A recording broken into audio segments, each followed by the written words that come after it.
Hello, welcome you all to the next session of Global Water Management Conclave being organized by Apple Digital News Network, India and Asia Pacific regions, emerging knowledge consulting, community building, and media research company. Global Water Management Conclave is being conducted by Apple Digital News Network in association with Ministry of Jal Shakti, the National Water Mission, and Namami Gange Government of India. This is the first on the four-part series of Global Water Management Conclave, where we are trying to bring communities together from India, from abroad, from industry, from experts, from NGOs, from citizens, so that we can create an effective dialogue to build an effective water management ecosystem for the future. In the inaugural, we had a keynote address by Sri U.P. Singh, Honorable Secretary, Minister of Jal Shakti, Government of India, in which he had spoken elaborately on various initiatives of Minister of Jal Shakti, and also he tried to explain various concerns raised by other eminent speakers of the inaugural session. We were joined by Ms. Subramaniam, CEO Arghyam, Mehnaz Ansari, USTDA, Henk Koving, who's known as the Water Ambassador of Netherlands in the inaugural, along with Mr. V.R. Raman, Head of Policy of Water in India. And we had 1.5 hour insightful discussion on various aspects of policy. What are the impediments, how those impediments can be overcome, and what is the future and what needs to be done. The focus of the inaugural session was, if I take the crux Watch of the this. inaugural session crux was bringing more and more communities for participate, leveraging digital and technological innovation, implementation of policy in state, district, panchayat, rural level. If I can sum up, the crux of the discussion happened in our session, and for this very important session, the name of the session is Conserving, Managing, and Taking Water to the Last Mile, Rejuvenating Rivers, Rediscovering Water Bodies, Importance of Innovation. You must be thinking that we have tried to encompass various aspects of water, be it taking water to the last mile. So we have a speaker who will be talking on how drinking water is being taken to the last mile in a state, in a district. Rejuvenating rivers. Again, we have an eminent speaker and wonderful work done in the part of Uttarakhand for the rejuvenation of Kosi River, and also rejuvenation of local water bodies. Again, we'll get a perspective from Puducherry, where it has already set a benchmark of rejuvenating water bodies. Also, we'll get Delhi perspective, Delhi Jal Board. We all know what kind of innovation being done in Delhi Jal Board. We'll have a perspective from Delhi Jal Board, and also from Australia, also from Netherlands, and also industry perspective from TCIPL. With this, let me introduce and welcome Nikhil Kumar, CEO Delhi Jal Board with us. We welcome Dr. Tejaswi Naik, Managing Director, MP Jal Nigam. We welcome Nitin Bhadauria, District Magistrate, Almora, Government of Uttarakhand. A. Vikrant Raja, Secretary to the Honorable Chief Minister, Government of Puducherry. John Southwell, Counsellor, Agriculture and Water, High Commissioner of Australia, New Delhi, is joining us from Australia. Mr. Sushil Agarwal, Managing Director, Tejas Construction Infrastructure Private Limited. They're working closely with the various state governments. And Mr. Frank Verschoor, COO, Hydraloop Systems, BV, Netherlands. We welcome Mr. Frank as well. He's joining us from Netherlands. With this, we'll start with Mr. John Southwell, Counsellor, Agriculture and Water, High Commissioner of Australia, New Delhi, because he has got an urgent meeting. So we'll start with him. 5 to 8 minutes for Mr. John Southwell, Counsellor, Agriculture and Water, High Commissioner of Australia, New Delhi. Over to you. Thank you so much, sir. And it's fantastic to be able to be joining you from Canberra in Australia, in the Australian Capital Territory. I'm actually speaking to you within the Murray-Darling Basin, which is the Murray-Darling as a river is only 200 kilometres very short of the Ganga River in India. Australia and India have very similar climatic conditions and also concerns with water security as well. And we are also both federations and that the federative systems of government, plus also the fact that water is devolved between federal, state and territories' responsibilities. In terms of Australia and India, we have had a long period of collaboration on water resources management, and we have actually signed an MOU back in 2009 on water resources management collaboration, which was renewed in 2014, but then also was renewed just this year in 2019 at a recent meeting between, and was endorsed at a recent meeting between, virtual summit between Prime Minister Narendra Modi and also Prime Minister Scott Morrison at the Australia-India virtual summit. In terms of Australia and India collaboration, we have much to offer, and there is a lot of collaboration underway.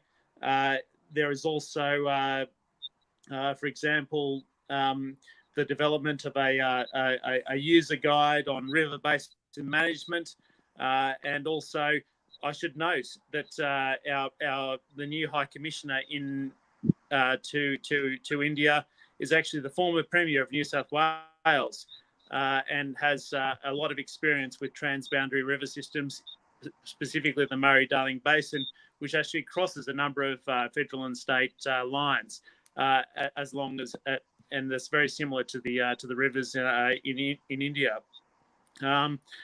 We have a number of collaborative projects, including that completion of the user guide, which I've referred to, which draws on the Australian experience in the Murray-Darling Basin and consultations with the Indian counterpart agencies to document a process for developing basin plans in India, which also, where rivers actually don't respect state lines, which actually go across state lines, and also have to, because our constitutions actually recognise that it is both a federal and state responsibility, but also that rivers go across those lines.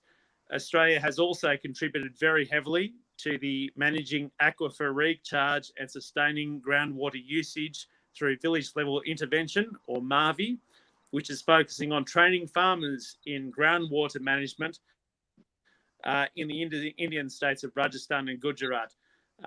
There are a number of other areas of collaboration which we have engaged in, and Australia has also engaged in a number of areas of innovation back here.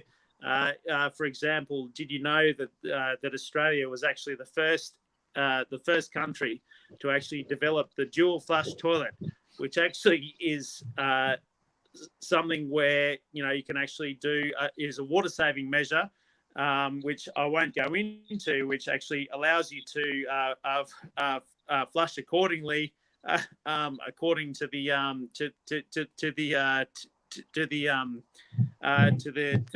means that is required to actually be flushed. So there is actually a real opportunity there, where Australian innovation has now actually populated the rest of the world, both in terms of river basin planning, but also in terms of home planning, and also the fact that Australia, being the driest inhabited continent on Earth, has actually been able to produce, through judicious water management and governance as well, been able to create and irrigate agricultural production such that we can actually export 2/3 of what we produce, which is something that is no mean feat. You think of Australia as a big place, but it is also very, very dry. And so as a result, if we're able to produce what we can from the water which we are given, we're able to export a lot more, which is something which we can actually suggest would be of great benefit to India as well. And also the fact that we have a number of things which are very common to India. I would suggest that while the challenges are very similar, there are also a number of contrasts which are quite different, in that Australia has 300,000 farmers, whereas India has 30 crore. And it is something which is very, very clear to us when we are trying to understand the Indian context, and the fact that if we're able to undertake a number of areas of water resource management, also noting the fact that we have various boundaries across very similar federative systems of government, as recognised through our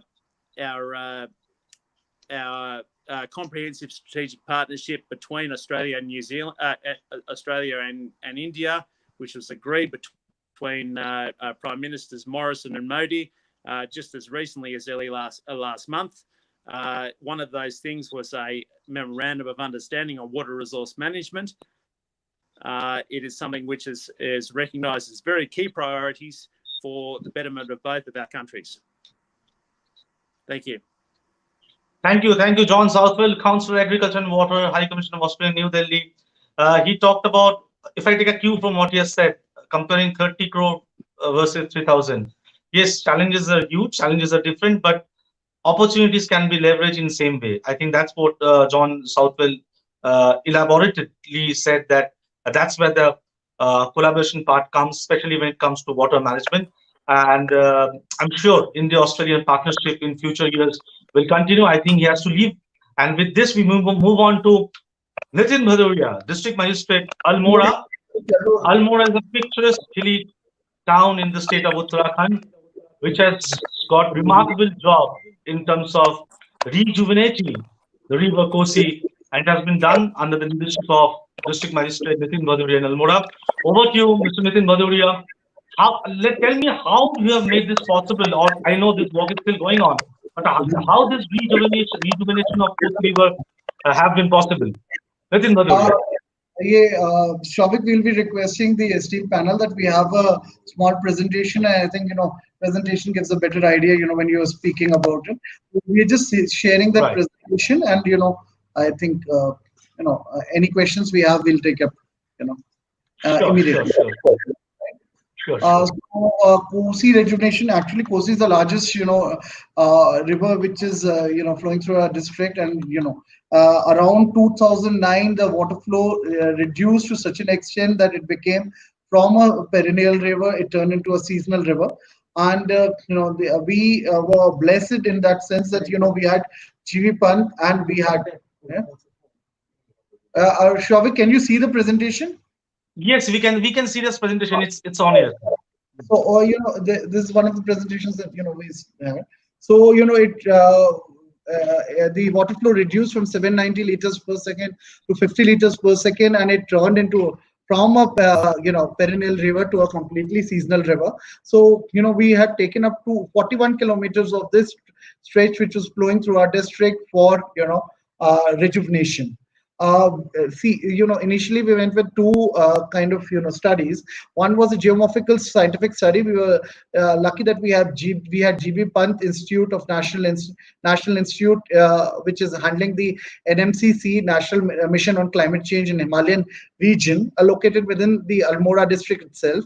So we took help from them. Dr. Vasudha Griotri is handling this project. She did a complete study on aquifers, rejuvenation of river, and how the geomorphical study was completely carried out under her supervision. Then e-governance study and GIS mapping was carried out by Professor Rawat of Kumar University, who was handling the data management center on GIS. So we initially formed 14 recharge zones, and we took up different activities under the recharge zone. These are the maps of different recharge zones which were built up, and you could see the green area is basically the reserve forest area, yellow area is the inhabited area, and so on and so forth. And according to the different geographies of the recharge zone, different activities were taken up. So, this was first the GIS mapping of recharge zones was taken up. Then the site-specific planning, including the plantation activity and water recharge interventions and form the structures. This was also supplemented through a community mobilization program, and the entire funding for the program for the project in the civil areas was through Manrega, and in the forest areas was through camp up. The water recharge interventions that were taken up were the infiltration holes, the percolation ponds, infiltration trenches were built up, biocheck dams were built up, and dry stream check dams using local materials were this. These are the different site photographs that were built up on, and every photograph has every site has been mapped on latitude and longitude wise, and all the works are monitored through satellites also, linkage also we are trying up. uh, so we wanted to transform into a self-sustained community movement. So we had designated different local community as the focal points of the work that was happened. School children were involved. Of course, in these times, these photographs look like too many people crowded together and no social distancing happening. But these are photographs of pre-corona, and not the new normal that we are talking about today. Then these recharge zones, each recharge zones, we partnered with the army, the ITBP, other NGOs, and the village management communities were formed. The six pillars on which this project was taken up was the sustainability, replicability, transparency, accountability, cost effectiveness. This from Kosi Bachao Abhiyan, it became into Kosi Jan Andolan. That was our aim. We designed logos. We had competitions amongst children. We really wanted to target children over here because at the end of the day, the change that comes in from the children was, I think, was really effective. We had Kosi awareness rallies. We made Kosi brand ambassadors in every school, in every village. We had local pledges in local Kumaoni dialects, which were taken, and we organized different marathons, different Kosi cycle rallies were organized, Kosi cleanup drives were taken up. We also had Kosi Samman felicitation ceremonies so that people who are contributing to it were suitably felt suitably motivated and suitable recognition was given to them. The intervention, in terms of number of numbers, these are the few numbers that we have done up, I'll not be going through the numbers, but, a sizable work has been taken up.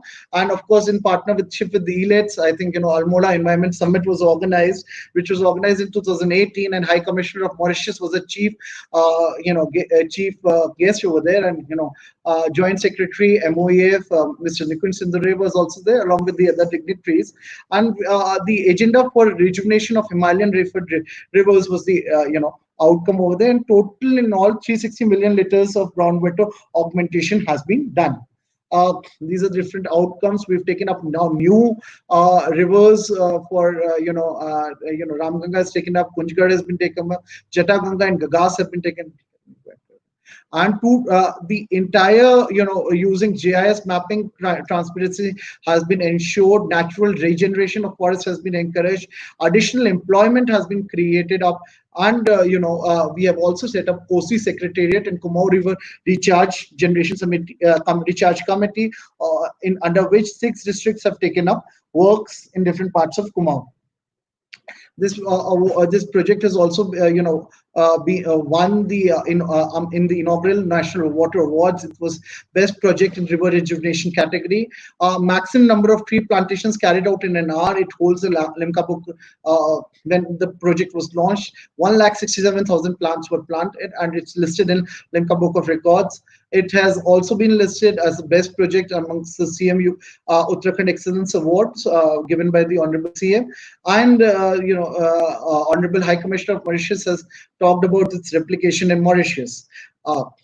Even in the newsletter by UB Singh sir, it has been referred to as best practice in its category, and we were very happy that UB Singh sir was able to come over here and see the progress himself. These are the different websites and data entry forms that we have got. We've also created a database linkage to Google Maps and other GIS-based applications that are happening in the country. This is one of the aerial drone photographs of the site on which the plantation was carried out. As you can see, it's been carried out on a large scale, and of course, the water flow, due to natural regeneration also, during Corona times. But this time the water flow has been substantial, and this is how we've gone about it. And I think we received support from all quarters, and I think it is very replicable, and this activity could be taken up anywhere else also. Thank you so much.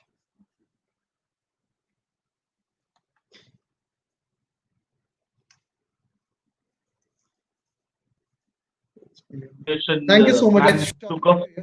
Thank you for joining us. I know you have to run for a urgent meeting VC with Honorable Chief Minister, so I won't let you wait for this. But thanks for joining, giving us time to join for this global water management conclave. I'm sure we are going to do various editions of this conclave, and we'll get your support and your presence as well as a speaker. Thank Thanks a you. lot. And Shovik, we also have a team also sitting over here. Shivendra, who's the water management expert, water conservation. If you can say hi over here.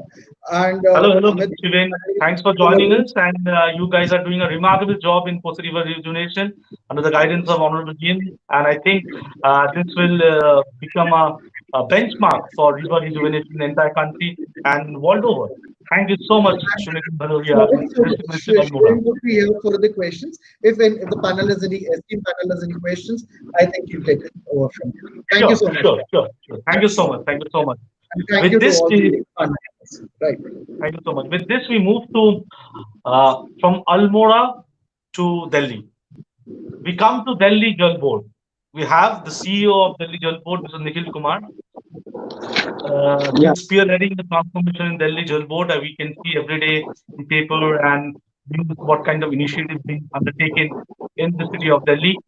My question to Mr. Nikhil Kumar will be, uh, what are the major initiatives being undertaken by Delhi Jal Board or DJB, what we say commonly, uh, when it comes to using technology and innovation for water resource management? Thank you, Shavik. Delhi Jal Board, as you know, is entrusted with the responsibility of providing water services and disposal of sewerage in the national capital. And Delhi today is, projected to have a population of about 23 million by 2021. It's one of the most populous cities in the world. And with increasing population, it puts a severe strain on the basic services of water and sanitation. Even today, we are facing a shortage of about 200 MGD as per the prevalent norms. Now, Delhi is very unique in terms of its water availability and water allocations. So primarily, there are two sources of water, and that is common for all regions. One is the surface flows, and then we have the groundwater. So Delhi is heavily dependent on the river Yamuna for the surface water flows, and about 90% of its water requirements are met from the river Yamuna only. The problem with river Yamuna is that the allocations from the river are guided totally by the interstate river agreements, and they are finite allocations and prone to seasonal variations. So there is only a limited amount of water that we are able to access from the river Yamuna. And the major problems that occur are in the peak summer seasons when the river virtually dries up in certain stretches, and it has happened in the past also. So the other problem is the small geographical area of Delhi. As you know, Delhi is a metropolitan area heavily built up, and we have limited access to groundwater, and which itself is very stressed. So there are reports from the Central Groundwater Board that there are parts of Delhi where the water table is going down by 0.5 to 2 meters every year. So we have to be very cautious in the exploitation of groundwaters also. So these two factors basically restrict our access to the available raw water sources for the city of Delhi, and that is one of the biggest challenge for us. So how do we compensate, or how do we make do with this shortage, and what best strategies can be adopted? So as you know, there are three other sources which we can explore now. One is the rainwater, and that is, I think, the theme of the National Water Mission and also of the Government of Delhi and Government of India, that we catch the rain where it falls, when it falls. Each and every drop of rainwater is precious for Delhi, and in the urban context where we have a severe demand-supply gap. So we promote rainwater harvesting to the extent possible, and with that we are able to recharge. We can recharge the aquifers. We can improve the groundwater levels, and also the extraction of the groundwater that happens through annuals and through tube wells, etc. Their output and yield is also improved. So that is one part: the rainwater and how best we can access it, we can harvest it, we can recharge. The other is the treated effluent from our wastewater treatment plants. So this is something which is called the treated effluent, or I would call new water. Now, new water is something which is available perennially throughout the year with us. So today, with our wastewater treatment capacity, we are able to generate around 500 MGD of new water every year. Now, as you know, the total requirement of Delhi is about 1200 MGD, and we are presently producing about 930, 940 MGD, which leaves a gap of more than 200 MGD for us.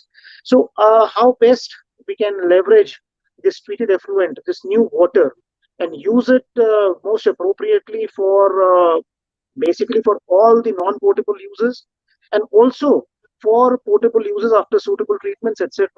That is a unique challenge for us, and this is therein lies the key to the bridging of this demand supply gap that the national capital is facing. And third, like I said, is the groundwater itself. Whatever strategies we can adopt in which we can improve our groundwater levels, we can improve the recharge mechanisms, and we can ensure that sustainable extraction is made in areas which are water deficit. That also holds the key to the availability of water at the last mile as far as Delhi is concerned. So, in all these aspects, Delhi Jal Board has taken a number of steps to ensure that we are able to make use of each and every drop of water that is available and make the most optimal use. Now, in this, you said, the topic for today is also rejuvenating rivers, rediscovering water bodies, and the importance of innovation. Now, rejuvenating river, I mean, Yamuna River, like I said, is the lifeline for Delhi. And unfortunately, as you know, uh, rivers need certain basic minimum amount of environment flow for them to be perennial in nature. Otherwise, they tend to dry up. If there is over exploitation of river water, there is excessive diversion through the canals, excessive usage for agriculture and domestic and other urban purposes, the rivers tend to dry up if the requisite amount of water is not allowed to flow. Now, unfortunately, in the upstream of River Yamuna from Delhi, there is a heavy demand on the river water. We have heavy agricultural usage of water and also usage for urban areas, due to which in the summer season, but the levels are bare minimum, that is unable to sustain and rejuvenate the river. Plus, it's also a fact that the amount of the treated effluent that is discharged in the river is of varying quality. We also have various industries across all along the river Yamuna, which discharge all kinds of waste under various stages of treatment into the river, which contributes to the river pollution. And also the haphazard, or rather the, there are areas under unauthorized and unplanned development. That's the nature of the organic urbanization that we have faced and we have seen in Delhi, that contributes to the pollution levels in the river Yamuna. So together, in totality, unless we have sufficient environment flows in the river Yamuna upstream from Pajewala and from the other barrages, that can dilute to a certain extent the pollution that occurs in the river, that will go a long way in rejuvenating and reviving the not only the aquatic life but also the river channel per se. It helps in the regeneration flows. It helps in all kinds of other ways also. So that is one area that we have consistently focused on, and I'm happy that the matter has been taken up by the Honorable NGT and even by the Honorable Supreme Court, and there is already a committee under the National Institute of Hydrology is doing a study on augmenting the e-flows in the river Yamuna. I believe it will go a very long way in ensuring that the river gets revived and it restores to its past glory, and it can serve the purpose that it has been traditionally serving in this region. That is one part.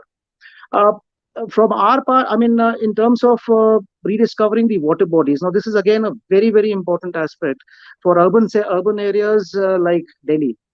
We have a list of about 1,000 odd water bodies, which was prepared about 2 years back, which were owned by different landowning agencies. But as you know, the nature of development and urbanization has been such that most of these water bodies are in various stages of degradation. Uh, uh, Many of them are encroached. Many of them have become conduits or other for discharging of the wastewater from the neighboring habitations. There is no proper upkeep in most circumstances, and many of them have simply vanished. So I think what Jal Board had done, along with the Irrigation and Flood Department, we have taken up more than 250 water bodies for a comprehensive rejuvenation. Uh, what we are trying to do here is that first and foremost, we are trying to clear all the encroachments which are there on these water bodies. We are demarcating the area of the water body along with the wet patch. then whatever drainage is flowing into these water bodies, they have to be plugged and they have to be treated using the alternate treatment methodologies that are available now. As you know, swab technology is available. We have phytoremediation, bioremediation, all kinds of other technologies are available with us. And we are very happy to record that, about 155 water bodies were taken up by Jal Board, out of which 50 water bodies have already been awarded for work. And it's a very cost intensive kind of an effort also. We are spending more than 370 crores on the rejuvenation of these water bodies. This also includes the component of landscaping and component of making them available for the community to as recreation zones with children's play areas, with jogger tracks, and with landscaping, etc. So that community participates actively in these water bodies and they have a stake in their maintenance and upkeep rather than being just pushed from the Jal Board. It is we are involving the community in the maintenance and upkeep of these water bodies. So one such successful water body rejuvenation was in Rajokri village. That's a small village, semi-urban village in the border of Delhi and Gurgaon, where this water body was restored with the phytoremediation technique.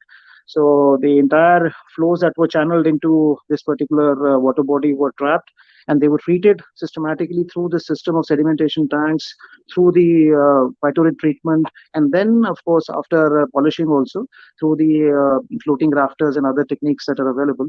And we have developed this whole area we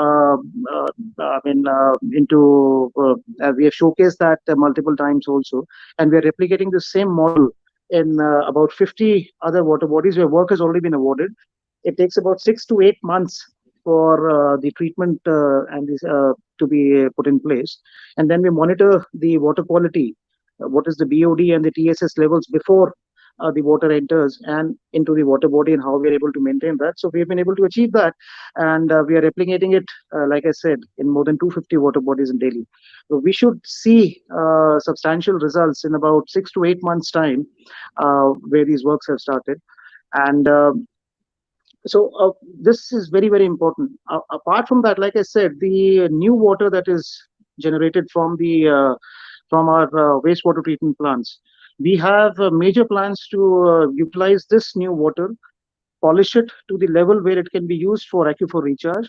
And we already are in the process of developing 5 new water bodies with the use of this treated effluent only.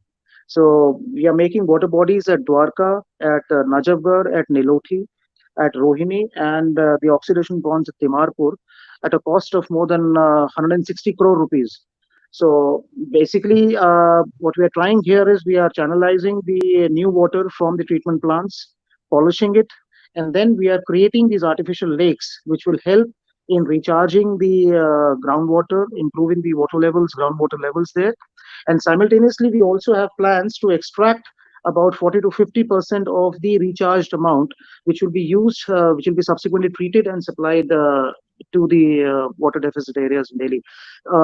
Total potential we have estimated here to be about, in this regard, to be about 50 MGD. That is what we are trying, and work has already been awarded in these sectors. So we should see very good results in about a year and a half in the creation of these new water bodies. These are new water bodies on the vacant lands available with Jal Board, and we are using our new water for this. Another, I think, one of the most the pioneering initiatives towards the use of new water in India is what we are trying to do is we are taking about 70 to 100 NGD, million gallons per day, of new water from our treatment plants, and we plan to release them upstream of Wazirabad near Palla area, which will be mixed and diluted with the natural flows of River Yamuna, and then we can pick them subsequently downstream at Wazirabad and augment our water availability. So what we are doing is we are trying to convert new water from the STPs into the raw water available for the potable water requirements of the city. So the proposals in this regard, the feasibility studies have been done. The proposal has been sent to the Upper Yamuna River Board for their concurrence. And I think once, if this, we are able to receive the requisite permissions and we're able to go ahead with this particular project. That will be a game changer as far as the water security and water availability in the urban areas and metropolitan cities of the country is concerned. So that is, and it will be, we have had small plants and small experiments in other cities also, where treated effluent has been further polished to potable levels, but not to the extent that we're trying to achieve here in terms of 100 mgd of water being converted from the treated effluent to the raw water standards for potable water treatment. So this is one project that we are working on very, very aggressively to meet the demand supply gap in the city. New water bodies I've already explained, and of course the rejuvenation of other water bodies, plus our simultaneously, like I said, for the river itself, I mean, we have large number of drains and sub drains and major drains in Delhi, like in all major cities. It's a Venetian kind of a structure where you have small drains meeting into the bigger drains, and then they go into the arterial drains and they outfall in the river Yamuna. And many of them carry wastewater still. So Jal Board, Delhi Jal Board is very aggressively pursuing the agenda of upgrading all the wastewater treatment plants in Delhi to the 1010 standards, the DOD 10 and TSS 10 standards, which is prescribed by the NGT, and which is very akin to the Class C water that can be picked up for treatment and supply through the WTPs. So if we're able to achieve that, that will give a substantial boost to the quality of water that is flowing in the river Yamuna downstream of Wazirabad to Okhla, and which can be further utilized and taken up in the downstream for potable water requirements. So that is one area that we are working on also. Apart from that, Delhi Jal Board has recently decided that we will give, earlier we used to charge for the treated effluent that we were supplying for various horticultural and industrial uses and other use, non-people use in the city. Now Jal Board is providing this treated effluent absolutely free of cost to whoever is interested. We have a large number of industries of various kinds. We have power plants which are in need of this water for cooling purposes, etc. We also have large landowning agencies in Delhi like the MCDs and the DDAs who are operating, and they maintain large green patches and parks and recreational areas which use this water. So in order to incentivize, or rather in order to promote aggressively the use of treated water and replacement of the potable water, and the to curtail the reliance on groundwater for horticulture use, we have now decided to give the treated effluent free of cost. So we have sufficient quantity available right now in Delhi. We are producing about 500 mgd, which is a huge amount, out of which the present usage is only about 100 mgd. So we plan to aggressively replace the potable water usage in these non-productive or rather non-potable sectors with the effluent water, and we are encouraging all the agencies and sister departments to come forward and join us in this effort to replace the potable water use to the extent possible with the treated effluent and the new water that we are having. So Sure. apart from that, in terms of rainwater harvesting, we have always been very aggressively pushing it. In fact, Jal Board has a long-standing subsidy scheme of 50% or 50,000, whichever is lesser, for the installation of rainwater harvesting structures. As it is under the building bylaws, every building above 100 square meters is mandatorily required to install a rainwater harvesting facility. And we are giving a 10% rebate on the water bills also for successful installation of rainwater harvesting structures. We have identified buildings, school buildings, government buildings, institutional buildings, group housing societies, and there is a concerted drive to promote the rainwater harvesting in this present season. In fact, Jal Board has taken up the installation of rainwater harvesting across all non-PWD maintained government buildings, and we hope to complete that work by the year end. Simultaneously, PWD and the Education Department is also taking up rainwater harvesting structures in their respective buildings, and we have achieved quite a healthy progress in this regard. But for it to be made a people's movement, that is the real challenge here. I mean, unless and until the people in the city adopt this rainwater harvesting practices and make it a way of life, make water conservation and make rainwater harvesting a way of life, literally, this will have minimal impact. So what we have done is we have set up rain centers in all the districts. We also have a central rainwater harvesting cell in the Jal Board headquarters. We have empaneled some service providers also. So anybody who is interested in getting a rainwater harvesting structure installed, they can just give a call to any of these centers. Our people will handhold. They will give the consultancy. The service provider will go, and the subsidy amount can be availed, and the rebates can be claimed. So it's a very well integrated kind of a system that we have. So we are just promoting it, and we are pushing it to the extent possible so that we are able to achieve as much rainwater harvesting as is possible, and which, like I said, is very, very important in the context of Delhi, with limited geographical space and very, very limited surface water sources that are available with us. So all in all, I would say that innovation is the key. We have to look at smart solutions. They're both on the demand side as well as the supply side.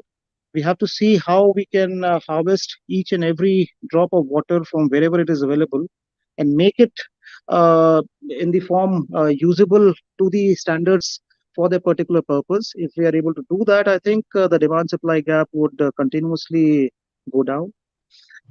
As it is, like you said, for all new buildings and residential complexes that are coming up, it is mandatory to have dual piping system. So you need to have separate conduits for the grey water and the black water. You need to have zero discharge facilities set up. And for toilet and for flushing and for other horticulture purposes, the new water will have to be used.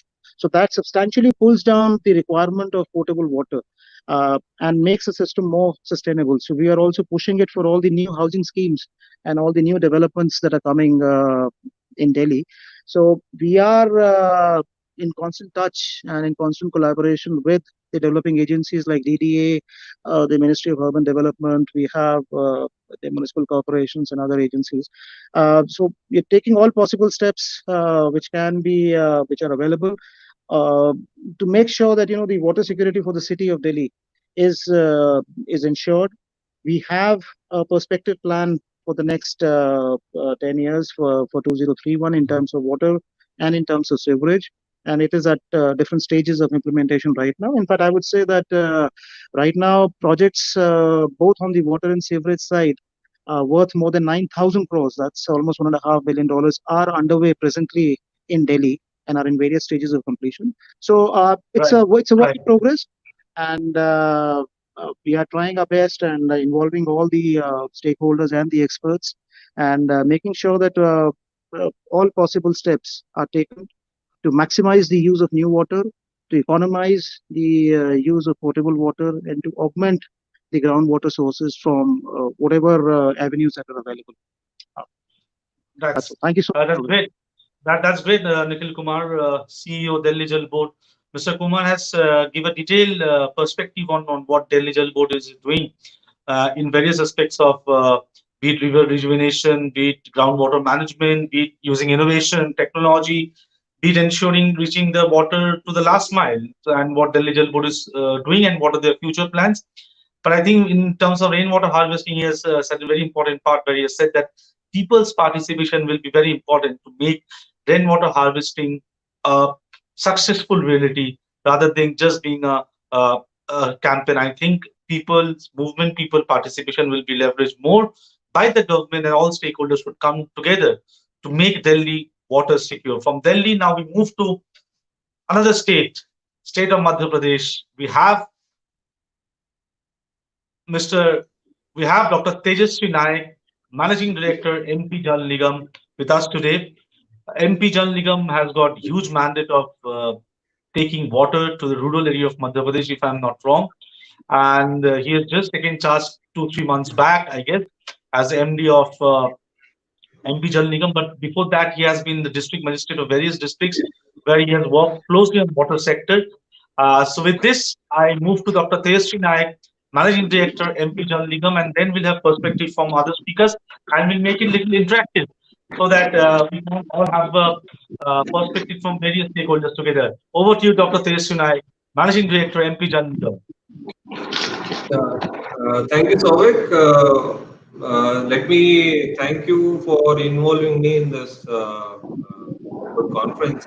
And also, I'm very happy to be part of this honored panel. Yeah, this is my presentation. I'm sorry, the presentation is in Hindi. I don't know how much of it is help for the other panelists, some of the panelists who cannot follow it.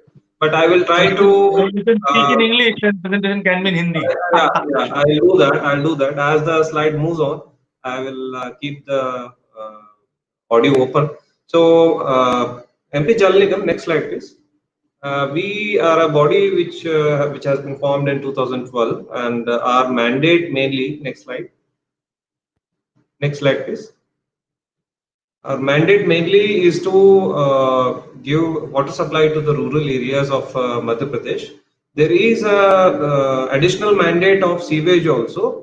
We are in this aspect. We are quite akin to what CEO Jal Board of Delhi was speaking. Nikhil sir was speaking. We are quite similar to Delhi Jal Board in this way, but we are yet to explore our second mandate, that is of sewage. Right now, we are quite busy with the water supply aspect. Next. These are the different mandates. I think I'll skip this. Next. This is the hierarchy we have. The Chief Minister, the Honorable Chief Minister of MP, is the chairman of this corporation, and vice chairmen are the urban ministers, the public health engineering minister, who is the minister for this department, and the rural development minister, and the chief secretary of MP is also vice chair, followed by directors who are of different departments: urban, water resource department, rural development, and the likes. Next. As I said, we cover all of MP, and we have a planning for all of MP. Right now, we are serving 7,000 villages. We are almost serving them. Like some of the schemes of ours will be commissioning in the coming months. In that way, we are serving around 7,000 villages. And as we speak, we have around 5,000 villages worth of projects ready. From the last year, from 15th August 2019, we have come under the purview of the Jal Jeevan Mission launched by the Honorable Prime Minister, and all our schemes now are according to the Jal Jeevan Mission mandate. The Jal Jeevan Mission of the Government of India, it envisages giving water supply to each and every household by 2024. This is the mainly a rural mandate, because mostly in the urban areas you already have a water connection. The rural areas you need to give connection to each and every village. So there are certain norms that have been changed. Now the connection has to be each and every household. That means you have to take the water to the doorstep or to the house of each household. And accordingly, the plannings and the DPRs and all our future planning has changed. Next. Next step. Yeah. This is the overall outlay we have. Previous slide, please. This is the overall outlay we have. We have completed 19 schemes, and another 39 are about to get completed. As I said, we are serving around 7,000 villages. Our model of working is that apart from the capital work, the contractor also does our O&M also, the operation and management, for the next 10 years once the project is completed.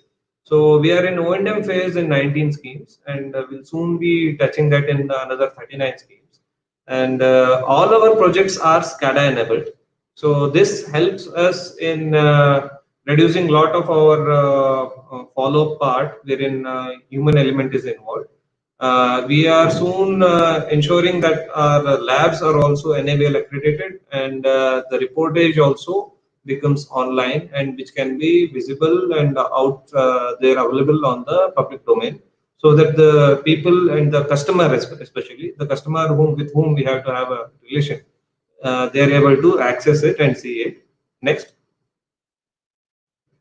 These are some of the slides of the projects that we have done. Mardanpur is one of the earliest projects we have done, and this is on River Narmada. And Most of our projects are in tandem with the irrigation projects that happen.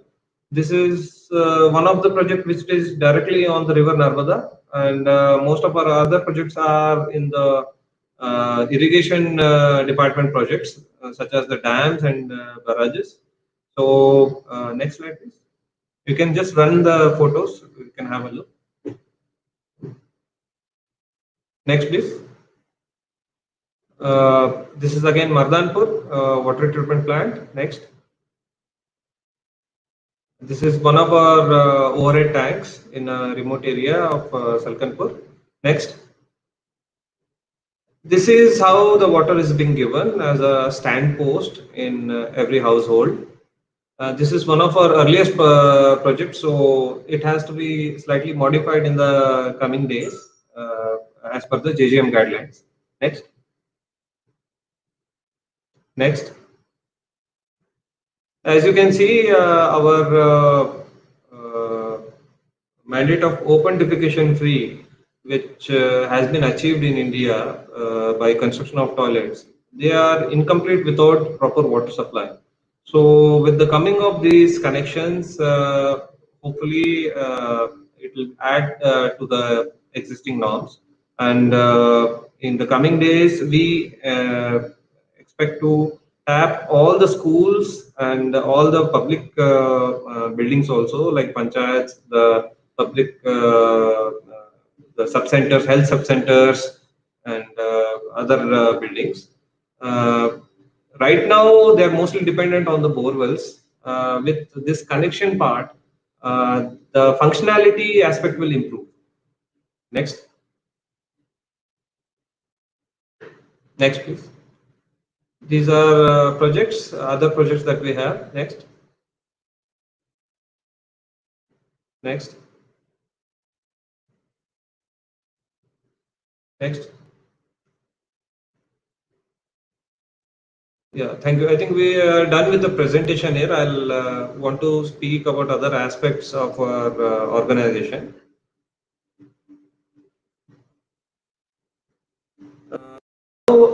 For any utility company in the long run, we will have to focus mainly on the costs that will be incurring in the long run. We need to talk about the conservation aspect also, wherein our sources don't dry up, and when our sources are perennial, regular sources are available. But the cash aspect also is to be seen. With Jal Nigam, we are planning to take a look at our energy costs that come. With my previous experience as Municipal Commissioner Bhopal, one of the major learnings I've had in managing water supply of Bhopal has been that we put a very big energy bill, the electricity bill that comes in. And in the long run, it becomes a very heavy drain on the resources of any corporation who manages it. With the Jal Nigam also, with more than 20% of MP being covered, we are envisaging covering more than 20% of MP. In the coming days, we'll have to look at this size of this bill.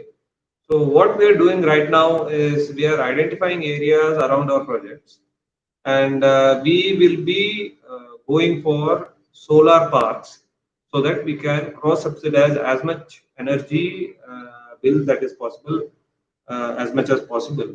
And we are in tie-up with the Madhya Pradesh Renewable Energy Department to go into this in a RESCO model.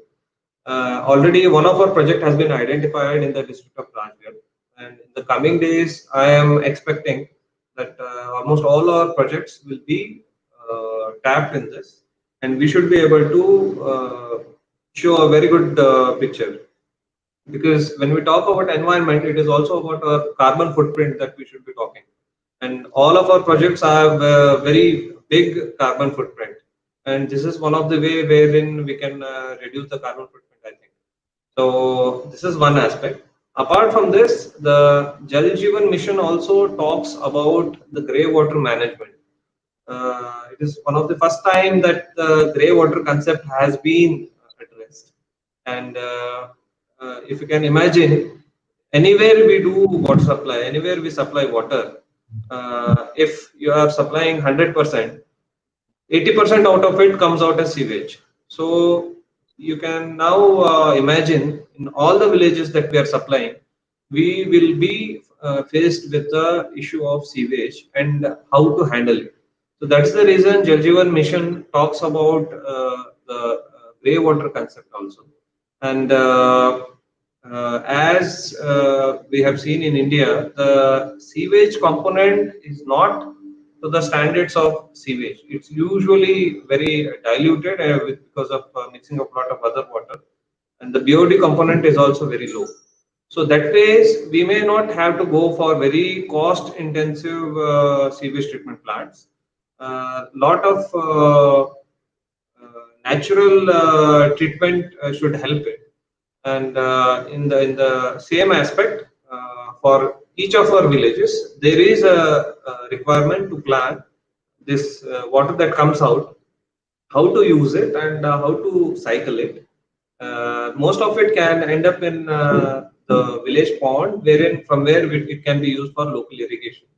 So this way, it's also a boost for the local irrigation. The land which is away from the canals can also make use of this, and accordingly, new kind of crop patterns can also be planned. So this planning is very much required, and Jal Nigam, the MP Jal Nigam intends to go into this aspect also. In the coming days, when we plan our whole projects, it should be one, the associated solar park that can come up with the project as part of the project, and two, how we can make use of the grey water in the coming days. Apart from this, for any project in the public domain, for any such project, for any government project, the last mile connectivity is very important. And MP has a lot of villages which are quite remote and in difficult terrain and with a lot of tribal population, and usually designated as backward. So that ways the awareness part will have to be very important. The people are already through the age-old practices of sustainable practices. They are very much in loop. But with the new facilities that is being given through tap water connection and all, this engagement has to happen in a real time. So MP Jal Nigam is following a model of having a village level committee for each of our projects, who are also in charge of collecting the fees, whatever that is possible. Because one thing we have to realize here, the rural aspect and the urban aspect, there is a huge difference between the fee table. In the urban, usually the fee table is at least it covers the input costs. In the rural, it is highly subsidized, and it may not be collected in entirety. So that way is to increase our revenue sources also, and to engage people also. We have dependent on the village level committees. Plus, we have a network of NGOs who have been recently asked to engage the village level self-help groups of women. Now, the self-help groups of women, especially in MP, have been a game changer in many of the projects. We intend to tap them also. And once the women of the village have been involved, who are one of the main target audience or the target population for this scheme, because it is the women who have to carry water from far away. And while involving them in this project, if we can also ensure a proper revenue stream and also the conservation aspect, that will be really helpful in the long future run and in engaging people.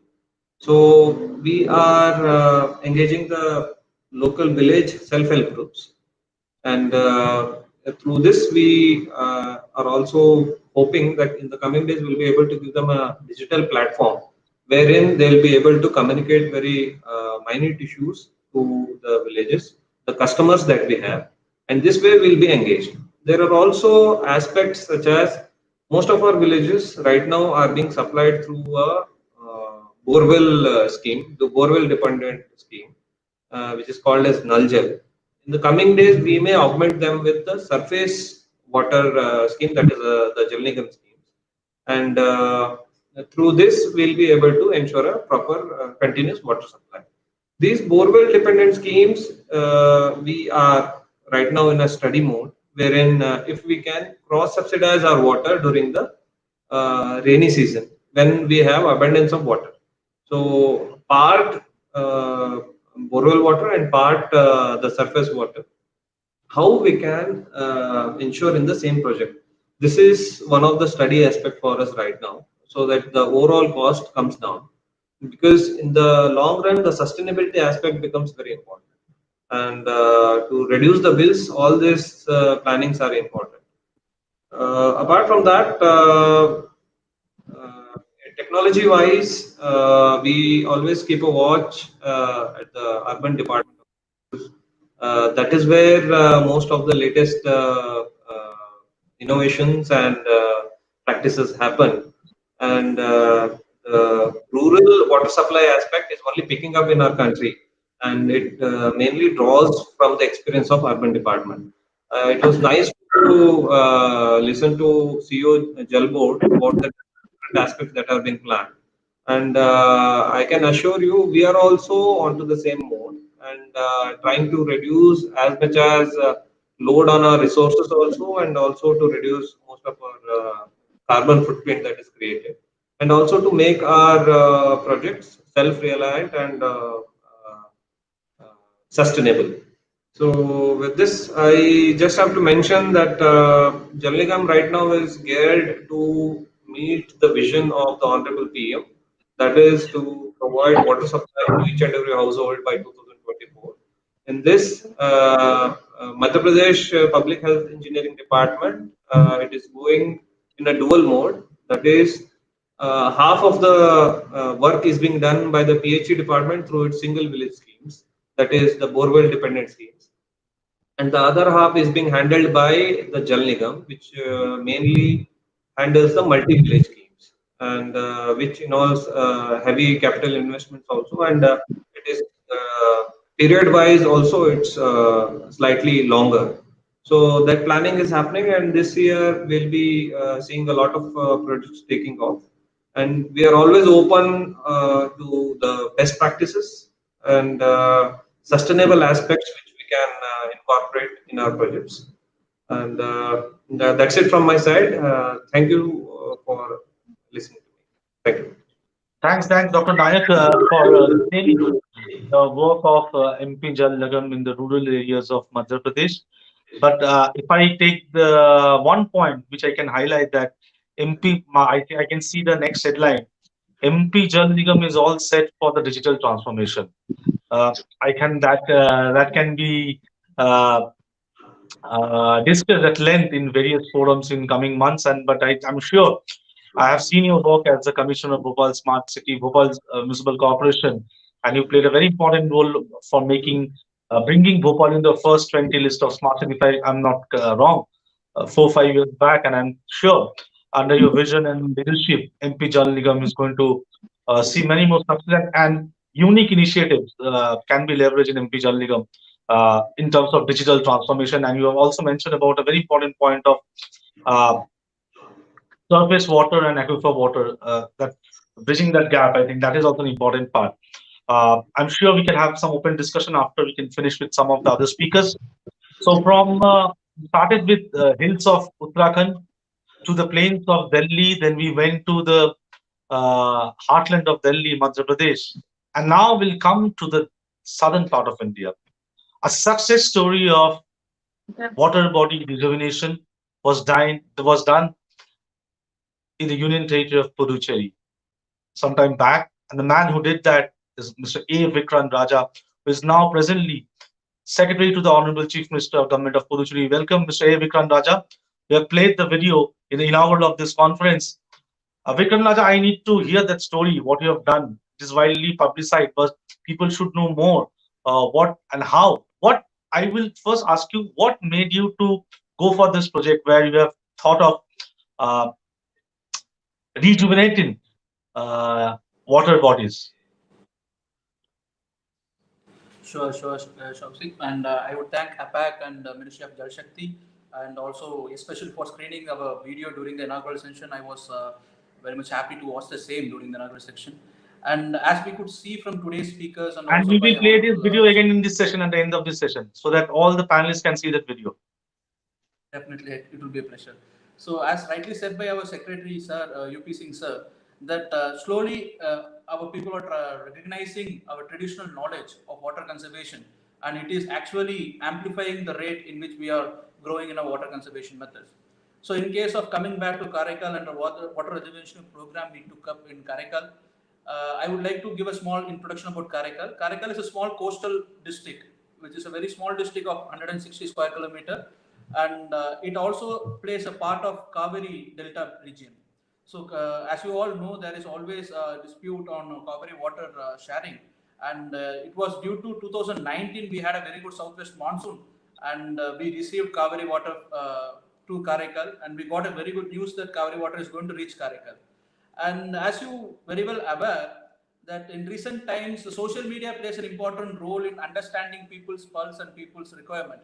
So I started receiving memes from various WhatsApp group and in social media, where the youngsters of the nation were posting a meme saying that after so much of struggle, we are receiving Kaveri water.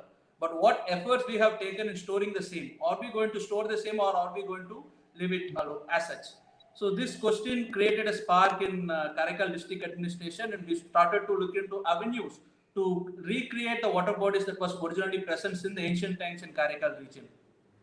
So to go with water conservation, as you have many have rightly pointed out, to make a movement sustainable, community participation plays a key role.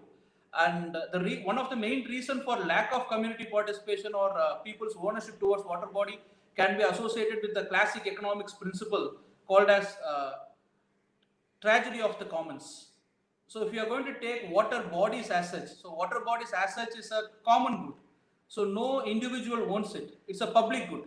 So when there is a public good, always it faces a problem of tragedy of the commons because no one takes the ownership of it. Because of lack of ownership, the water body conservation or water body encroachment is allowed, and we could see water body getting degraded in the coming days. The same problem was faced in Karaikal. I could say that when there is water body and people are using the water body for their needs, people are conserving it. And when slowly the water availability and the reach access to the water moved from water bodies to wells in their backyard, the people were not worrying about their water bodies. When the well was converted into hand pumps, people didn't worry about the wells. When the hand pumps was being replaced by piped water supply, we didn't care about the hand pumps as well. So this is our behavioral association with the water bodies that was very key in conserving the water bodies.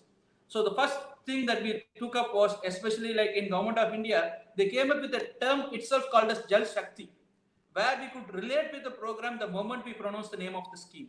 So we wanted to have such kind of scheme in Karaikal where the localites can relate themselves once we are going to say it, and they can have an ownership and identity towards the water. So we termed a term called as Namni in Tamil, which can be translated as our water. The moment we say that it's our water scheme, it itself gives a message to the public that this is what our agenda is all about. We are going to conserve our water. And the second thing is how we are going to regenerate water bodies and what are the methods we are going to involve and how we are going to bring the communities together.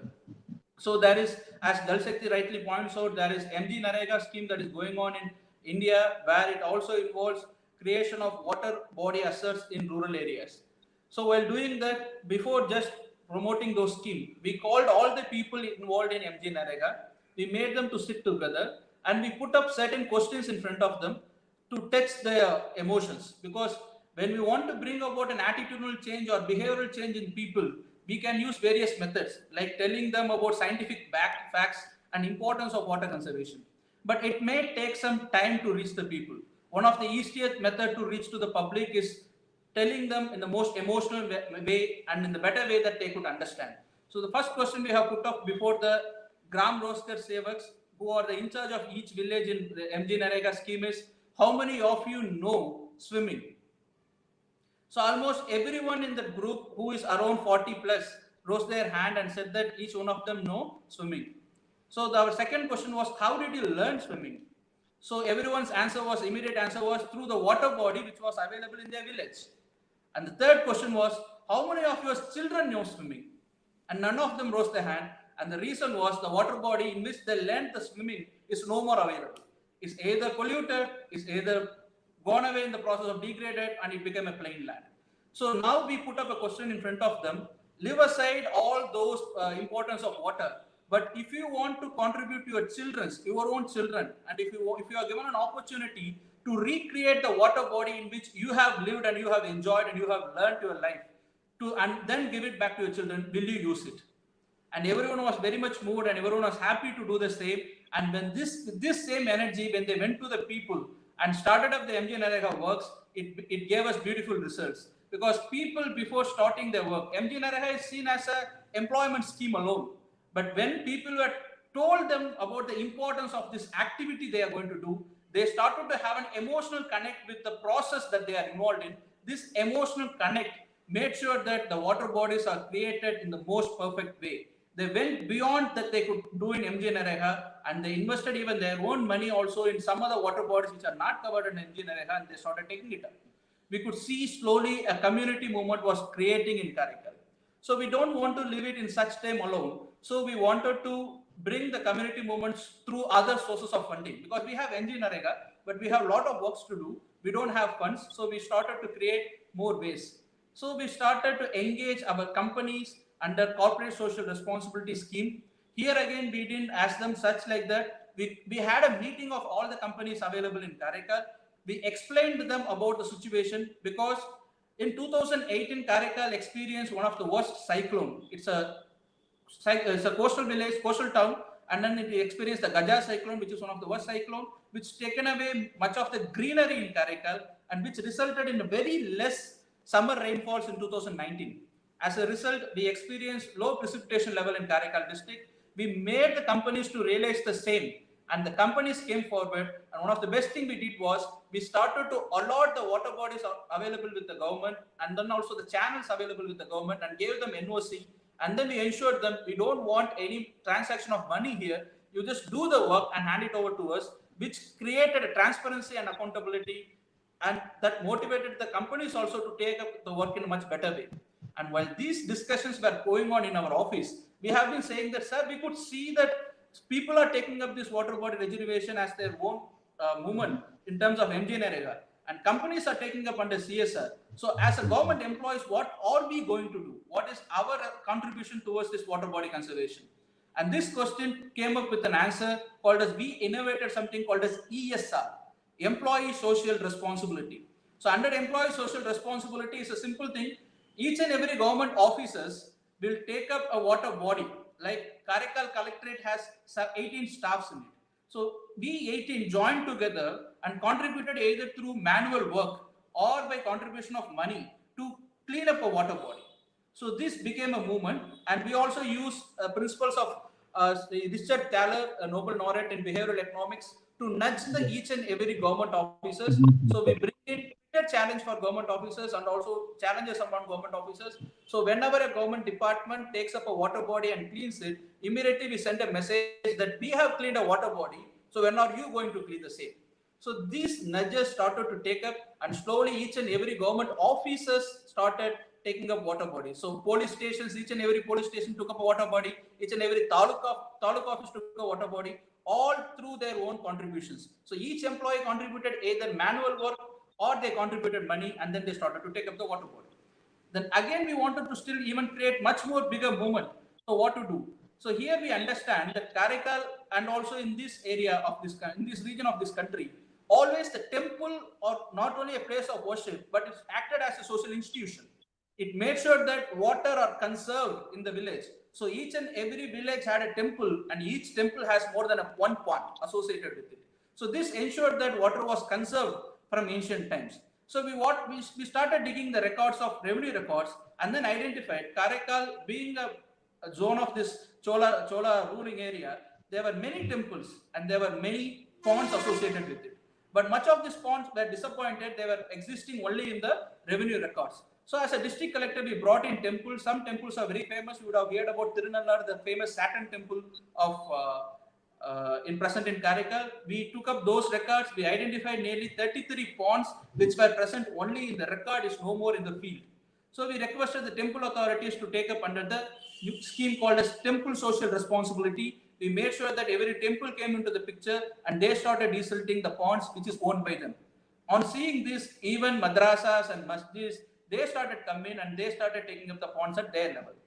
So not only stopping with this, whenever as a district collector I was invited as a chief guest for any function in schools and colleges, I made sure that I say a small description about the ongoing scheme of Namnir in each and every school and college, and seeing that the school students and college students, they started getting motivated, and through their NSS and NCC coordinators, they started involving water regeneration program. And I'm very happy to say more than 10 water bodies were desilted by only schools alone and colleges alone. This involves both private and public schools.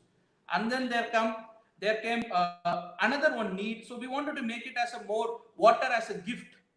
So what we did was, there is a habit of people celebrating their birthday of either their leaders or their movie stars in a much more grander way. And Madras High Court came up with a judgment of banning of banners in those area in Tamil Nadu and Puducherry as a token of advertisement. So we used this opportunity, we gave a press release.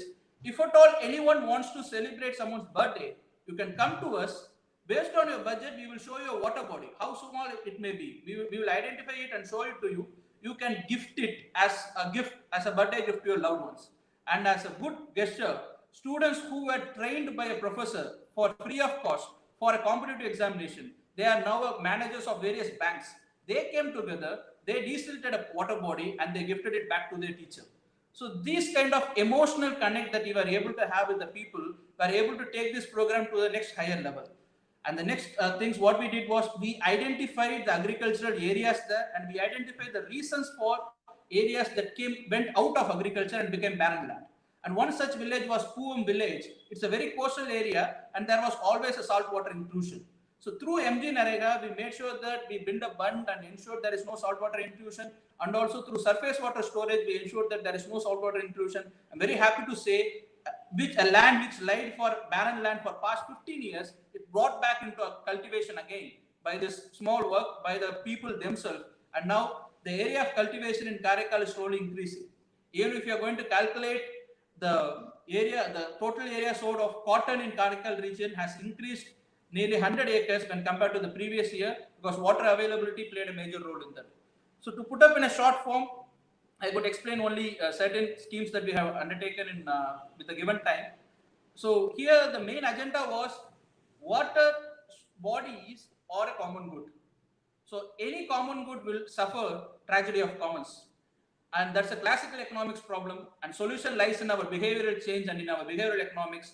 Ownership is the solution for conserving the water body. Once we created the ownership feelings among the rural people, they stopped littering the water body. They questioned the encroachment in the water body. They came up and they started conserving the water body. They stopped the sewage water and grey waters going into the draining into the water body. And many villages came up to us and they requested that they should be permitted to plant trees and conserve trees in the bunds of the water bodies. So this is the greatest achievement we have made. It's not the water bodies were regenerated alone. Those water bodies, as the scheme rightly mentioned, is our water. People of Karaikal started taking it as our ponds. So once it has become their ponds, we don't need an institution or a government to come and conserve it or regenerate it, because I'm pretty much sure that once people started owning it, it will be conserved on its own. And I would like to just say the outcomes of this program. The outcomes were nearly 178 ponds were regenerated in 3 months' time, and 720 kilometers of minor channels were taken up under MG Narega. 80 kilometers of major channels were taken up by CSR funding, and then nearly 4 wells were taken up by Namnir program. And as a result, when compared to last 3 years, December 2019, when the water level was checked by the Central Groundwater Authority, they officially said that the groundwater level in Karaikal has in an average increased about 10 feet. And during February 2020, when they did the same, they were happy to say nearly 15 feet the groundwater level has increased. And all this happened just in a 3 months' time because of people's participation, because of people's ownership. We were being just able to give them an opportunity to come and join us in the movement. And we were also like, there's a program under Government of India like Traditional Knowledge Digital Library. So where people's traditional knowledge on medicines and practices were being encountered, which will be recorded, which will be used as a tool to study while giving patents. In a similar way, Karaikal did a traditional knowledge study by engaging with the elders in each and every village, and we identified the lost water bodies in each and every village. So they were saying that there was a water body before 60 years, before 70 years, when I was a kid in this village, and we started to identify the same and found it out. So traditional knowledge and the common knowledge helped us to recreate the water bodies in Karaikal region, and this was our contribution, our work in Karaikal. And the final point I would like to say here is, water, once it becomes your water to our water, it will be always conserved, it will be always preserved. So thank you for giving me this opportunity, and thank you for again APAC for playing the video of Namneer Karaikal during the inaugural session. I'm obliged. Thank you. That's wonderful. That's wonderful. I think people from various parts of India and world over are present in this panel, and people from world over are watching this live telecast, which is being broadcasted through Apple Digital News Network, Facebook page, also in YouTube. And I think this kind of story inspires you. We heard the story from MP. We heard the story from Puducherry. And I think very important part you have said when you ended your statement by saying it is important to make your water my water. I think the success and the crux of that mission lies in that behavioral change in people's mind. And you also mentioned a very important point where you have said that you ensure that it become the ownership is being taken by people. It's rather than it's just a mere government plan or a government mission. I think that's how the mission got success. Almost 150, more than 150 ponds in 3 months. That's huge. And I think if anybody wants to know more about your success story, they can surely log into apecdigitalnewsnetwork.com in coming days and see the entire detailed interview of A. Vikrant, which we will be publishing and airing soon. With this, we had three perspectives from three states from policymakers, one from Uttarakhand, one from Madhya Pradesh, now one from Puducherry, and also one from Delhi. So you heard what policymakers who are defining the policy in the government level, what are their thoughts? But what about the industry? The very important part of the entire ecosystem is industry, who are working very closely with government to make this flagship programs of Government of India or various state governments a success. We have an eminent industry leader from water sector, Mr. Sushil Agarwal, Managing Director, Tejas Construction and Infrastructure Private Limited. And we also have a special guest from Netherlands, Mr. Frank Verschoor from Hydraloop Systems BV, Netherlands. He'll be also shedding some light on the innovation being done by his company. But I'll first come to Mr. Sushil Agarwal, Managing Director, TCIPL. Mr. Agarwal, welcome you.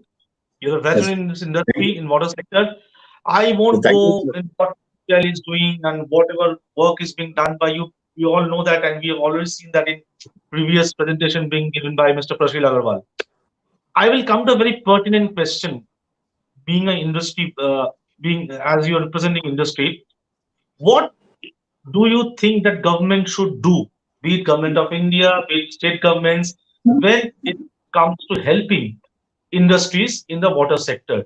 Being a veteran of water industry, what is your thought? What are your thoughts on that? Yes, sorry. Thank you, Vikrant, for giving us this opportunity. And throughout the day, like since morning, I'm very happy to listen to all the government officials, including the leader, Mr. UP Singh. And even though I know him from my hostel days, but I didn't know that he has learned so much regarding field activity also. I was very happy to listen about his experiment of hybrid annuity model for sewage treatment. I was really impressed to listen about that. So, as a citizen, see, as a veteran citizen of this country, we made several trips in some Asian countries, European countries, and always we listen that whenever you require water for drinking, you open the tap which is there in the bathroom, and you get your drinking water. So I really wonder. Earlier I didn't believe it, but having experienced myself, I always wonder that when we are going to get that drinking quality water in our tap, because we all have our water purifiers, whatever to get the water coming from our municipal bodies converted to drinking water quality. So what I understand as an engineer, as a technocrat, that first of all, we must have a zeal to have a world standard water infrastructure. The way we have world standard metro, we have world standard airports, we have world standard commercial complex, we have smart cities, but our water infrastructure looks like in a very primitive stage in most of the places. Now, I was very impressed. I really enjoyed what Mr. Nikhil Kumar, CEO Delhi Jal Board said. Means whatever he said was quite close to what to say abroad. But what is our experience? Now I'll come to our experience, that we see a lot of problems at our end. Like it all starts. See, all our work starts from tendering, and before tendering, there is a preparation of DPR, detailed project report. Now, in most of the places, we see that there is a problem at the level of DPR only in the first place. The detailed project reports preparation is outsourced to the lowest bidder, and there is no limit to it. So somewhere this has to this point has to be taken into account, that preparation of DPR doesn't cost much. The overall project cost, the cost of DPR preparation is very low. So that should not, awarding the work of DPR, preparation of DPR should not be given to a lowest bidder. There has to be certain minimum criteria of his standards. This is the first thing. Second thing is, there has to be standard operating procedures for preparation of DPR and further tendering system. In tendering system, we have whoever is preparing tender, he has his own pattern. So we should have standardization there also. And now, what I understand, that we know FIDI contracts. So model bid document should be used for preparation of NIT, either like FIDI document, like FIDI contracts, or we know that something was prepared by CIDC, Construction Industry Development Council. They prepared some model bid documents, which is there lying since last 20-30 years, I think. I don't know exactly, but something of that kind should be used for preparation of NIT. Then see, I hope I'm not taken as a my views are not taken as a criticism of the government of officials.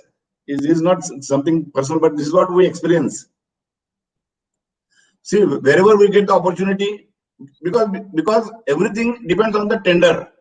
Whatever is given in tender, contractor has to follow it. No, we cannot do everything. We cannot deviate from the tender itself. We can deviate minutely. So, so that preparation of NIT is very important. Then further, before publishing NIT, some prior work prerequisite is very important, like getting financial tie-up. Means, this is not a common experience, but many times it happens,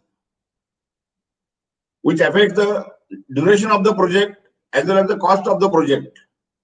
So not much prerequisite is done, like water resolution in the source, then financial tie-up, then getting lands acquired for building substructures, right of way, means permission from National Highway Authority, Railway Authority, State Highway, or other road authorities like this. So all these permissions, when if they are taken prior to publishing NIT, then work can be completed within the time limit, and that will not means the work will not extend beyond the NIT period. Otherwise, the work extends beyond the NIT period. It leads to cost escalation. It forces contractor to make claims for compensation. No, it is very logical that before a contractor comes on the site with all his machinery, with all his manpower, everything has to be sorted out. If things are sorted out after the contractor comes on the site, then there is a vast cost implications and time is also wasted. So that was one thing. Then again, the point is selection of technology. Now as I said, that we should build a structure of world standard. So naturally, we must go for latest technology, and the kind of technology we have shown in our presentation. Use of latest technology should be there. Digitization, artificial intelligence, SCADA, all this should be utilized properly. There is no system of leak detection. There are we know that NRW in most of the Indian cities, even in Pune, where I live, it is to the level of 50%. Whereas I know in Singapore it is 7%. So that level of NRW is very alarming for us. We should understand that there is no availability of potable water for us, and whatever is available should be used very effectively. Then again, that it was discussed that not much data is available of the existing water infrastructure.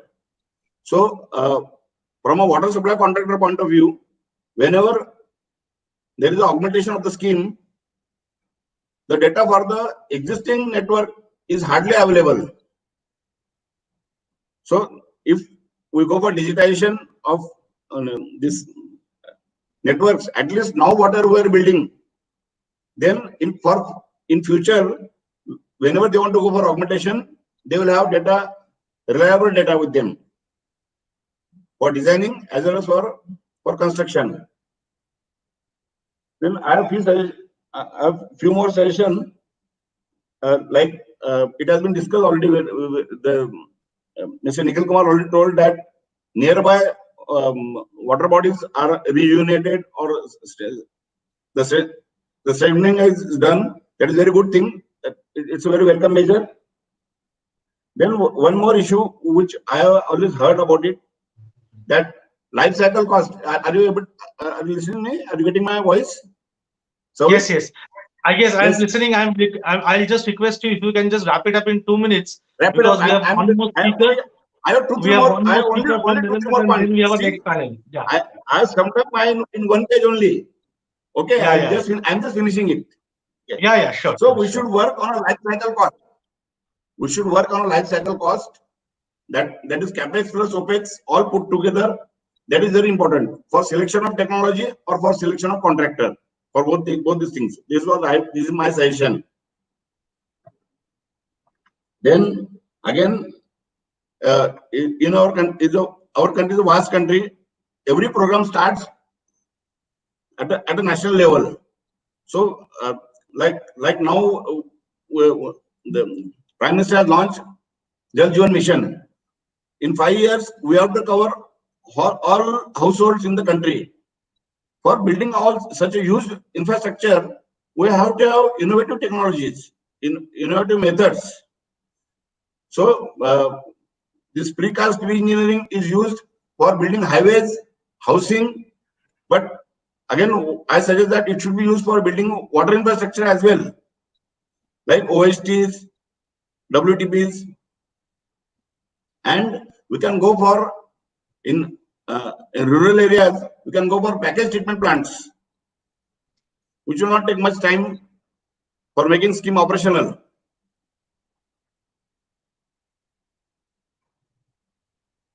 Right. Then again, Right. this SCADA, we should go see SCADA. People are using SCADA of various levels. So what we suggest that we should go for SCADA at a full scale, right from starting raw water pumps to opening a wall of OHT.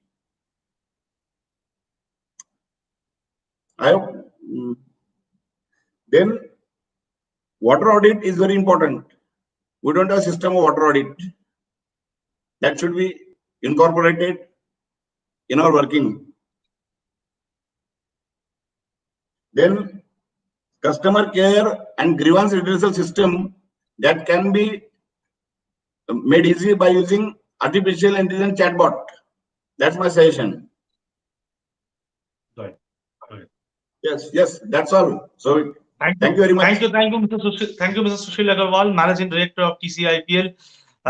I'm sure the points raised by you is not about whether anybody in government will like it or not, but it's a very pertinent points. As you're representing industry, the pain of industry should be heard by government leaders, and I'm sure this kind of discussion will actually help to come up with a solution where it becomes both win-win situation for both government and industry. By the way, just before I go to Mr. Frank, I'd like to tell you that you talked about tendering and everything. It's a problem. We all know. Even people in government also accept that. But during COVID times, in last 3 months, in last initial months of lockdown, India has seen how things can move fast. So it's all about if we think it can be done. So that has been proven now. I think Mr. A. Vikrant Raja, being a policymaker, I can see a smile on his face. He'll accept that if we want really, things can move fast. So that there should not be a hindrance. We can talk about this offline sometime down the line. But with this, I can see a smile in Mr. Frank's face also. Hi, Mr. Frank. Mr. Frank Verschoor, COO, Hydraloop Systems BV, Netherlands. Thanks for joining us and waiting for so long. But I'm sure that you are taking interest in entire conversation. Over to you, Mr. Frank. Your thoughts on the use of innovation for the growth of water sector and what can be done for water resource management.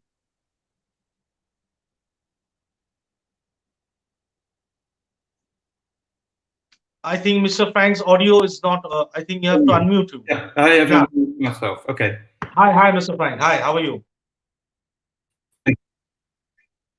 Thank you. I've learned a lot of all the presentations so far. And I also want to provide some food for thought in all discussions because we have a different approach, not solving all problem. I think it's clear to everybody that it's a challenge to provide water. It's a challenge to provide clean water and safe water. It's a challenge to provide sufficient water.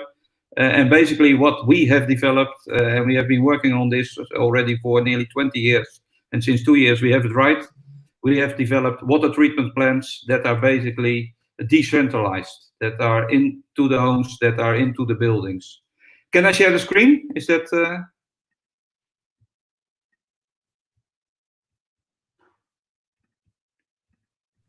One sec.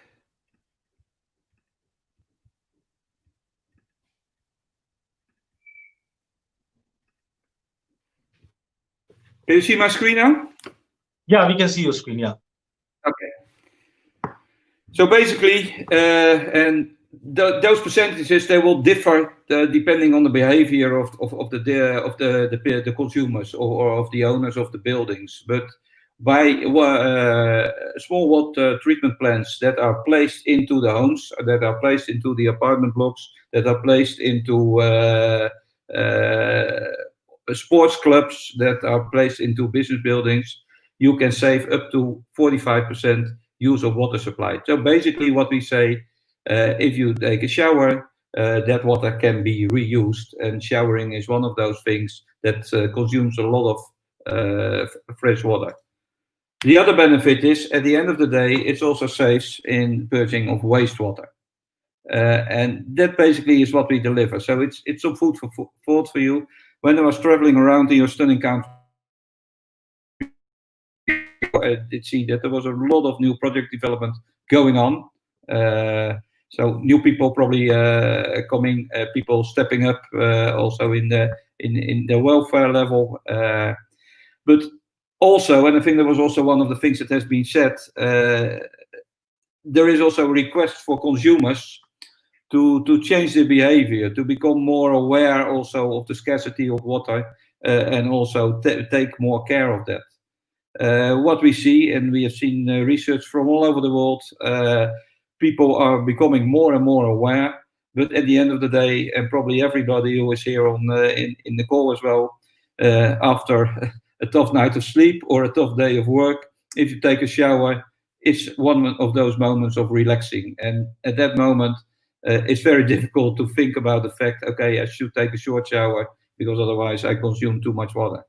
And this is what we basically is water comfort. And this is also one thing. We have seen studies of this, and yeah, if you ask people to shorten showers, and the studies have proven this, the feedback was, yeah, this is something we have difficulty with. We forget about it when we take the shower. And yeah, here we are in a northern European country, so we have much more issues here with cold weather probably than you in India, maybe in the north of India. But if you ask people to set the heating on maximum 17 degrees, they won't do it either. So they want to enjoy the moment of showering and the rest of relaxation, and don't have to worry about sustainability. So what is a key element, and that's what we try to bring to the world. I will open another slide.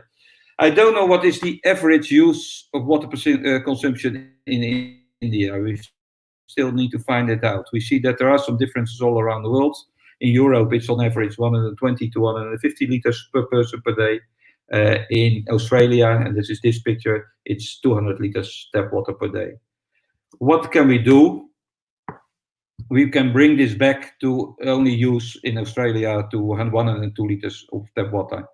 So people still can have their bath and shower. If you have the kitchen water, that is too contaminated to reuse, and we also can reuse parts of the laundry machine. After this, and within the water treatment plant, you can reuse 98% of liters of treated water, and that is mostly done for flushing toilets, but it is also for garden irrigation and topping up pools. What is very important, when we started already 20 years ago, there were no standards of for reuse of grey water. Nowadays, there are quite a few standards. We see them in Europe. In the US, there is the NSF 350 standard. We are compliant with those standards nowadays. And yeah, that basically means that it is very safe to reuse this water. Of course, it's not for reusing to drink it. To be very honest, we personally have tried it. It's drinkable water, but nobody advises it because we cannot be sure of that. What is also important in this whole thing, and that's, I think, a short kind of explanation I want to give. So it's the input from wastewater, bath, shower, washing machine, and also condensation water of aircos. For the output, it's for lavatories, it's for washing machines, for garden irrigation and pools. And the whole system is a treatment plant. And one important thing that is in our design is it doesn't use any chemicals, it doesn't use any filters. And why not? Chemicals, because of a sustainable future, and filters, why not? Because they are very maintenance intensive. Also, what is important, all the systems that are being installed now are connected to the internet, and with internet connection, I will go there. We provide customers with an app. I don't know if you are aware of, for example, the Nest kind of solutions or the Energy kind of solutions. People are getting more and more used to have an app to control their systems. It creates and enhances customer awareness. It offers efficiency assistance in finding efficiency. It provides people also with a control mechanism to change the priority settings at any time. And I think that's also important, also given the discussion we had earlier on, it also provides an instrument for local community incentive programs. So you can show people how they take care compared to other people. And that definitely works also with similar kind of systems for taking more care of energy usage. Another important thing is, and yeah, we have been done installations now in 20 different countries, not in India so far, but for example, we also installed systems somewhere in the desert at an eco lodge in Namibia. And yeah, we are able, when the systems are being installed, we are able to do an automatic test run. After that, the operation of the system can be released. But also, when a problem might occur, then we can directly monitor this and find it out. So in the Namibia systems, after a month, there was a problem coming up, and within 10 minutes we had found out that somebody in the manufacturing site had put in a wrong component, what was a component only of 50 cents. We were able to instruct the local installer, and he had solved it within a matter of a few hours. So that's also very important. All systems are connected, are monitored, and it learns us also a lot about customer behavior. And consumer behavior is different all around the world, is different between families, is different in business buildings. The treatment process, I will keep this very short, but at first the water comes in from the top. We have a smart technology that leverages air pressure to stimulate the law of communicating vessels. If you, for example, go to shower water, a small part of it is heavier than water. We collect that at the bottom of the tank. The major part of it is floating dirt, like hair and soap, and that will float over on top of the skimmer directly into the sewer. This is also why we are not able to use 100% of the shower water, but at the end of the day, it's only 95%. Even after this, there is still some dirt in it. Because of that, we stimulate the process with tiny air bubbles, and small particles will be collected on it. And also that goes on top of the skimmer. Because of these tiny air bubbles, also there will be foam fractionation. Also that goes on top of the skimmer. After this, it will be distributed over the storage tanks. In the storage tank, there is an aerobic bioreactor that also kills whatever still is in it, and we know that it's very limited. And to be fully sure about it, every 4 hours the water also runs via UV disinfection light. And this is an ongoing process. The system we currently have is with 300 liters tanks. It's perfect fit for